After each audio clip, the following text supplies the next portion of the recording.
Ashama harka fuune hordoftoota baaz YouTube Entertainment Channel akkam nagaa hundi keessanuu fayyaa keessanii jecha arraan tana baadiyyaa keessa deemeetiin dawaa tokko jala bulee isiniif qabadhee dhufee dawaa kanaas dawaa amanamaadha dawaa bareedaadha Araboota irraa hin dhagee Pakistaanii illee akkasitti qorachiisee isa kana barbaanneetiti dawaan kun dawaa dhugaa ta'uusaa barreeti dawaa beekamaa dawaa jabaa ta'uusaa barreeti doktorri meeqa itti amananii akkasitti kanaas uummanni keenya uummanni Oromoodha itti haa fayyadamu jeeti dawaa salphaadha muka kana beekuun keessan oolamu akka naannoo keenyaatti raashadii jedhama raashadiin kun akka naannoo keenyaatti afaan lagaatiin mayra laggeen keessaan mayra asis kun uumama jira jechuudha maaliif dawaadha yoo jettanii nagaafattan inni kun dhukkuba sukkaraatiif dawaadha jechuudha dhukkuba sukkaraatiif dawaadha akkamitti akka itti fayyadaman ammoo waliin gatteenya ilaalla amma garuu isa kana dawaa amanamaa dawaa jabaa dhukkuba sukkaraatiif ta'uusaa hubattanii akka viidiyoo teenya tana jala deemtanii hordoftaniin kabajaan isin afeeraa kabajaan nu hordofaadha raashadiin namni hin beekne hin jiru raashadiin waa hedduudhaaf dawaadha amma garuu dhukkuba sukkaraatiin wal qabatee akkamitti dawaadha kan jiru anis bifa addaatiin Araboota hedduu wajjin gatteenya haasofnee irrallee akkasitti isaanis waan doktoraa wajjin mirkaneessaniif anis qabadhee uummata keenya fayyaduun oolu jee osoo mana haahimaan dhaqin osoo qabeenya tokko hin baasin osoo xiqqootillee hin rakkatin akkamitti dhukkuba sukkaraa firraa gabbuusuu akka dandeessan sadarkaa baay'eedhaan gabbuusuu akka dandeessan waan inni isin barsiisuu deemuuf kabajaan hordofaadha baaz YouTube Entertainment Channel subscribe laayikii fi sheer godhuudhaan nuuf cinaa dhaabbadhaadha akkanuma waa hedduu isin barsiifna amma gara raashadii dabarraa raashadiin akkamitti akka ifi godhanii dhukkuba kana firraa xiqqeessan isinii malchu raashadii tana ni murteetiti guyyaa hunda jechuun fi guyyaa torban tokko oliif torban tokkoo fi ji'a tokko gidduutti mana hakamaa dhaqaa ifilaalaa deebite jechuudha mana hakamaa dhaqaadhaati ifilaalaa deebita guyyaa tokkorraa kaastee za'a saddeetiif figoote jechuudha za'a saddeetiif guyyaa tokko fakkeenyaaf amma galgala za'a 4 godhattee dawaa kana yoo raftee ganama sa'a 12 kaatee yoo ofirraa kaaftee akkas dhufa jechuudha za'a 8 dhufa galgala gurra fuudheem za'a 4 yoo raftee godhattee raftaa ganama za'a 12 ofirraa kaaftee darbita akkasii galgala borumtiitis torban tokko gizee godhattee booda deebiteeti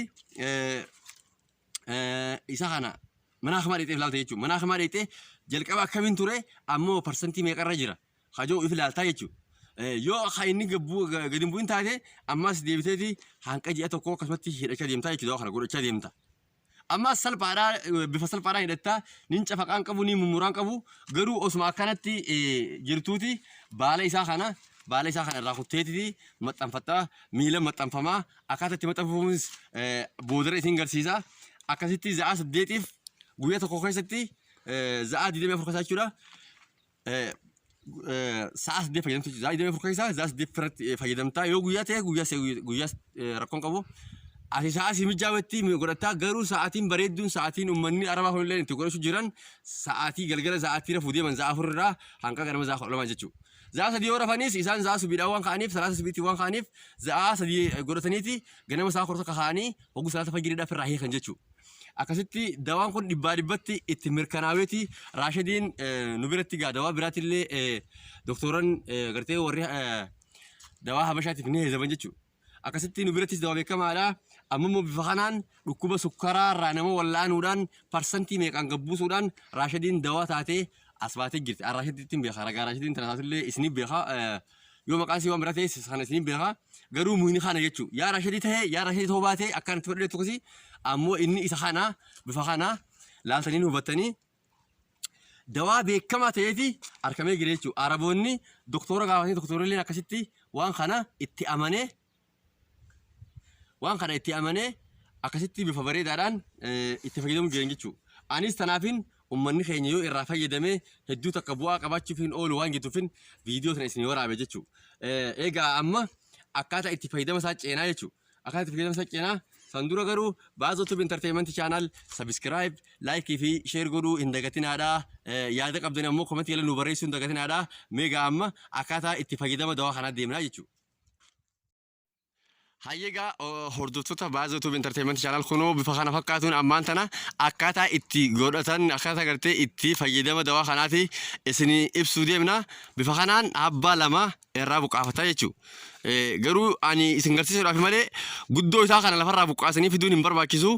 Abbaa lama ta'aa irraa fayyadamtu qofa irraa buqqaaftee yoo fiddee irraa filatamaa jechuudha. Maali jennaan guddoo sana cima yoo dhaabbattee boruus deebitee irraa hotatta osoo jettuu yeroo baay'ee itti fayyadamte jechuudha. Ammaan tana garuu bifa kanaan qooruu dandeessi waan ta'eef isinillee sila akkasitti buqqaasuu baattanii ani isin garsiisuudhaan buqqaase malee waan biraatiif miti osoo buqqaasuu baattanii irraa filatamaa jechuudha. Kanaaf amma fuudheeti dawaa kana miilan maxxanfataa abbichi sila itti fayyadamu kun itti maxxanfataa laala miilatti haaretti garsi kaaratti.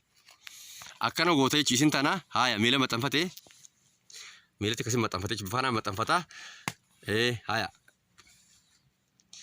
Eegasii akkana godhee jechuun kaalsi itti kaayata shurraaba itti kaayatee shurraaba miilaa itti kaayateeti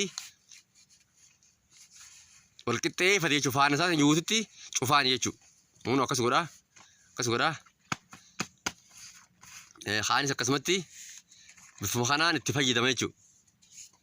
Harkoo girtan injeetiin abdii qabaa hordoftoota keenya amma gaa kun akkasii haaya.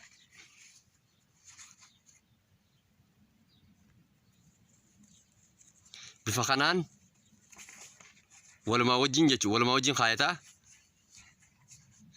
Walumaa wajjin akkana kaayataa. Akkasii kaayataa. Ni agartan jeetii yaada. Bifa kanaan eega kaayatee booda abbichi kun za'a 8 fira tursiisa jechuudha. Za'a 8 fira tursiisa. Amma hordoftoota keenya bifa kanaan abbichi kun eega isa kana hidhate booda kana ganaa firra baafna kuni ganaa gatiin qabu. Eega akkasitti bifa kana hidhate booda sa'a 8 firra tursiisa. Sa'a 8 tursiisuun isaa sana immoo miila kana ni gub akka waan bakka gubuu godhaa jechuudha. Akka himanitti akka waan harkisuu akka waan gubuu akka waan akkas godha jechuudha. Garuu inni baaluma firra kaayati kaasitti kaayatee rafaani isinuu jijjiirama dhufanii agartan jechuudha. Maali jennaan ni akka waan oogusuu akka waan harkisuutitti teessisa zaasi deddeega teessisa muda booda firraa darbitanii zaasi dibooda firraa baaftan jechuudha. Sa'a 24 keessaa wanni inni hayyamu zaama 8 waan kana godhaa laalaadha itti fayyadamaadha. Doktoronni hundinuu itti gartee irraa haasawanii jiranii ani gaa jechuun uummata biyya Saudii kana gartee Araboota kanaan isaanii fayyadamu arkee akkasumatti Paakistaan takka wajjin illee yaalii goonee Paakistaan isaaniis dhukkuba sukkaraa qaba waan ta'eef dura waan guddoo ture garuu eegana akka daka gabbu'e sukkarsaa akka dhiibbaa meeqaan akka gabbu'e ni himaa jechuudha. Akkasuma namichi tokko fakkeenya fudhatanii namichi tokko biyya isaatti gaafatee Paakistaanii biyya isaatti gaafatee bilbilee jechuudha. Namtichi duraan hatta Jarman deemeetiti dhukkuba sukkaraa kana yaalamuudhaaf hatta Jarman deemee ture. Garuu fayyaa isaa milkaa'uu fi dadhabeetiti biyya deebi'ee dawaa amma nuti isin garsiifne kana fayyadamee dachaa meeqaan ji'a tokko keessatti dhukkuba sukkaraa san daka firraa buuse jechuudha.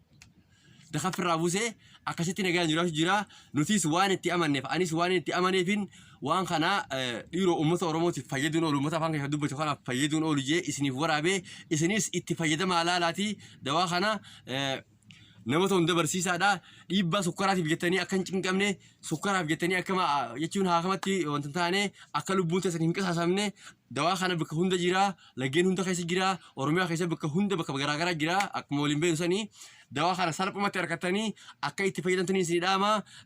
Viidiyoo tana immoo sheer gootanii namoota hundi arkee akka irraa baratuuf akka sheer gootanii namoota biraan geessaniin isiniif dhaama asumaanii dawaan kun dawaa dhugaatii dawaa qabatamaadha waan sobaan seenaadha. Akkasitti baazii YouTube Entertainment Channel subscribe like fi sheer godhaadha. Viidiyooleen garaagaraa akka isin qaqqabduuf ammoo bakka alarmiin geessan alarmii seenaa gattuqaadha. Akkasitti nu hordofaan isinin jaa hedduu galatoomaa Oromooti.